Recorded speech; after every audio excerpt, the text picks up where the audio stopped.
इस वक्त की बड़ी खबर बिहार के सियासी गलियारों से निकल के सामने आ रही है, जहां तेजस्वी के प्रश्नों का बिहार बीजेपी के प्रदेश अध्यक्ष डॉक्टर संजय जायसवाल ने जवाब दिया है। बीजेपी के बिहार प्रदेश अध्यक्ष डॉक्टर संजय जायसवाल ने आज फेसबुक के जरिए राजद नेता तेजस्वी यादव के पिछले दिनों सोशल मीडिया पर अग्निपथ स्कीम पर पूछे गए प्रश्नों का जवाब दिया है। उन्होंने अपने जवाब में यह भी कहा कि वे यानी कि तेजस्वी ना इतना लंबा पढ़ पाएंगे और ना ही उन्हें समझ में आएगा। बेतिया के सांसद डॉक्टर संजय जायसवाल ने कहा कि हमारे सेना अध्यक्षों को यह निर्णय इसलिए करना पड़ा क्योंकि वैश्विक स्तर पर सैन्य बदलाव को भारत नकार कर आगे नहीं बढ़ सकता है। यह योजना सेना के मांग के अनुरूप है। कांग्रेस सेना में सुधारों की विरोधी रही है और क्षेत्रीय दलों की समस्या यह है कि उनका राष्ट्रीय चरित्र नहीं होता है, जिसकी वजह से वे इन मुद्दों पर न्याय संगत राय पेश नहीं कर पाते हैं। डॉक्टर संजय जायसवाल ने जिन प्रश्नों के जवाब दिए हैं वो इस प्रकार हैं। पहला जवाब, अग्निवीर सैनिकों को 30 दिनों की छुट्टी देने का प्रावधान है। दूसरा जवाब, अग्निवीर सैनिकों की नियुक्ति की स्कीम है। सैन्य अफसरों की बहाली के लिए एनडीए और सीडीएस जैसी परीक्षाएं पहले से ही हो रही हैं। तीसरा जवाब, संघ का शासन में कोई हस्तक्षेप नहीं होता है। राजद विचारकों को संकीर्ण मानसिकता के कारण राष्ट्रीय महत्व के इन विषयों पर राय ही नहीं जाहिर करनी चाहिए। चौथा जवाब, सेवा निधि की जो रकम होगी वह पूर्णतः कर एवं कटौती मुक्त होगी। जितनी सेवा निधि अग्निवीर अर्जित करेंगे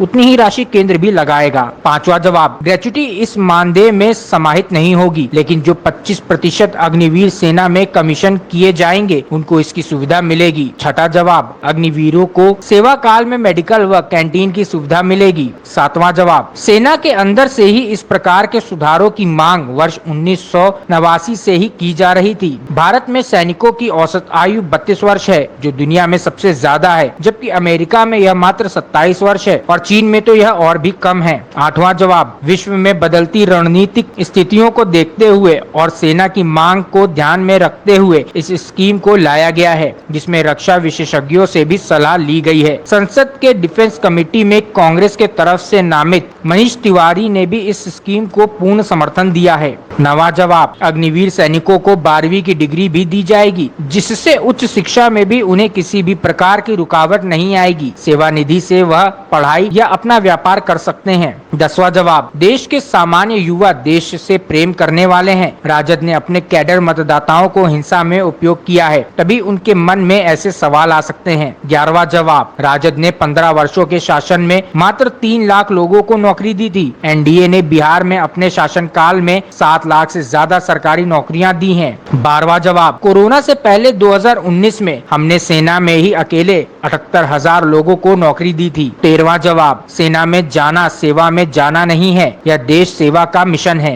14वां जवाब, समाजवाद की नीतियों में कमी की वजह से ही पूर्व में चीन से हमें मुखी खानी पड़ी थी। 1990 में देश की अर्थव्यवस्था ध्वस्त हो गई थी। सेना की हर एक कीर्ति जैसे बालाकोट एयर स्ट्राइक और म्यांमार में हुई कार्रवाई पर सवाल उठाने वाले अचानक सेना के हितैषी क्यों हो उठे हैं? देश इससे वाकिफ है। 15वां जवाब, हमने स्थायी रोजगार के अवसर लगातार उपलब्ध कराए हैं। देश की तेज गति से बढ़ती अर्थव्यवस्था इस बात का द्योतक है। कोरोना कालखंड के आंकड़ों को दिखाकर भ्रम न फैलाएं। 16वां जवाब, रोजगार का तनाव लोगों में नहीं है, बल्कि राजद के युवा राज को जरूर है। हर संकट में बिहार को छोड़कर भागने वाले युवराज की मुख्यमंत्री पद के लिए लपलपाती जीभ इसी बात को स्पष्ट करती है। 17वां जवाब, हिंसा राजद का मौलिक चरित्र है और उसे नौजवान भी इसी कारण से हिंसक दिखाई पड़ते हैं। बिहार में जो हिंसा हुई है वह स्पष्ट तौर पर एक षड्यंत्र है। सामान्य छात्र अग्निवीर के लिए लाए गए नोटिफिकेशन के बाद तैयारी में जुट गया है। 18वां जवाब, राजद को अपना शासन याद करना चाहिए और आतंक के राज को याद करके दुखी होना चाहिए। 19वां जवाब, हमने भारत के भविष्य को ध्यान में रखते हुए और सामरिक तौर पर मजबूत सेनाओं के कार्य प्रणाली का अध्ययन करके इस स्कीम को लॉन्च किया है। 20वां जवाब, भारत दुनिया के अग्रणी सेनाओं में शामिल है और सामान्य तौर पर सरकारें इसमें हस्तक्षेप नहीं कर सकती है। इस स्कीम का तिरस्कार और इसकी गलत व्याख्या सही नहीं है।